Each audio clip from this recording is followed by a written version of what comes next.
All right, welcome to The Explainer. Today, we're diving deep into a chapter from HARISHANKAR PARSAI's classic Nitele Ki Dairy.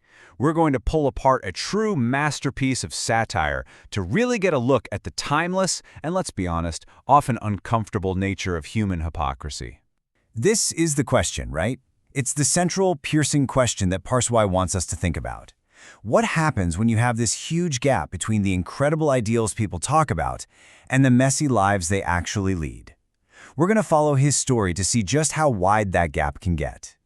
So the whole story is set at a camp for followers of this very noble idea, Sarvodaya. Think welfare for all. It's a gathering of people who've supposedly dedicated themselves their whole lives to serving others and making society better. Sounds great, right? Okay, let's dive in. Right away, we meet the camp's organizer, and he pretty quickly lets us know that taking care of these so-called selfless folks is, well, an incredibly complicated and outrageously expensive job. This line from the camp's minister just says it all.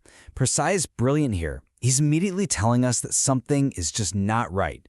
You can feel that dramatic irony, that little hint of the complete absurdity that's about to hit us. And here we go. This list of their simple needs just blows the whole thing wide open. These people, who are all about simple living, need huge amounts of sesame oil, not for cooking, for drinking. They need honey that's so hard to get, people end up in the hospital. They need a plane to go find a mythical flower. It's just staggering. The hypocrisy is right there from the very beginning. Okay, so now let's meet the spiritual leader of the camp, Swami Deenbandhuji. This is where it gets even better. He's holding court, taking questions from his followers, and as he answers, he starts revealing the real rules of their so-called righteous movement. And there it is. Just like that. His very first piece of advice is basically giving them permission to lie, to puff up their own accomplishments. The whole idea of selfless service, yeah, that just got thrown right out the window in one sentence. This is just a brutal piece of satire. Parsai is laying it all bare. This isn't some deep spiritual calling for these people. No, it's a backup plan. It's a respectable-sounding career for washed-up politicians who need a new gig. So, here's the crucial point. The entire moral compass of this camp is just built on absolute nonsense. The Swami couldn't care less about real ethics or making a real difference. Nope. His entire focus is on these ridiculous performative acts of piety, like, is your dhoti worn at the right height? Or yelling at someone for putting oil on their beard instead of drinking it. It's pure theater. But all of this play acting, this whole performance of holiness, it's about to get put to the ultimate test, because a delegation shows up at the camp with a real, actual, life-or-death crisis on their hands, and they need real guidance. This is what they come with. This is their plea. They're not asking about beard oil or the right way to dress. Their city is literally burning. People are dying. They're facing something that demands a serious, meaningful, human response. In the Swami's response, it's a masterclass in pure cowardice and deflection. Instead of wisdom, he gives them blame, distraction, and literal magic.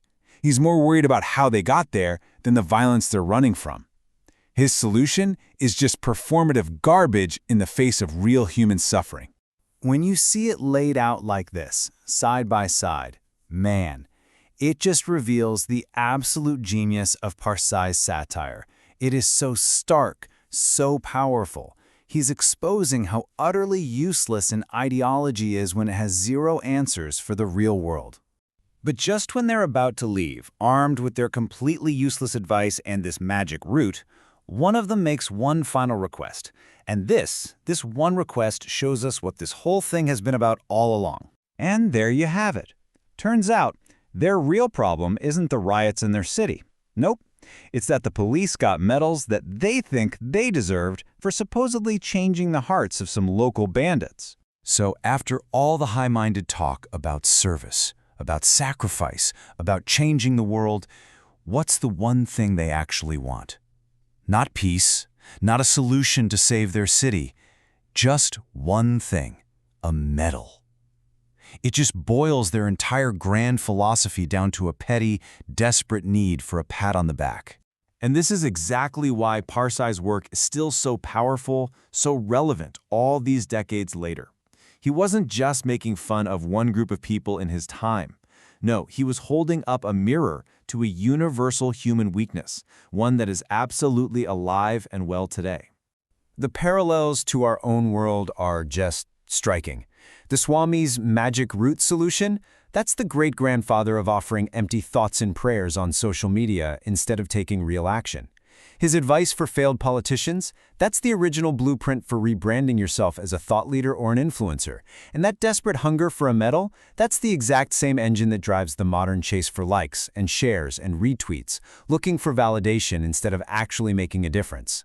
And so, in the end, Parsai leaves us with this really important, really uncomfortable question. In a world that is just saturated with performance, he's challenging us.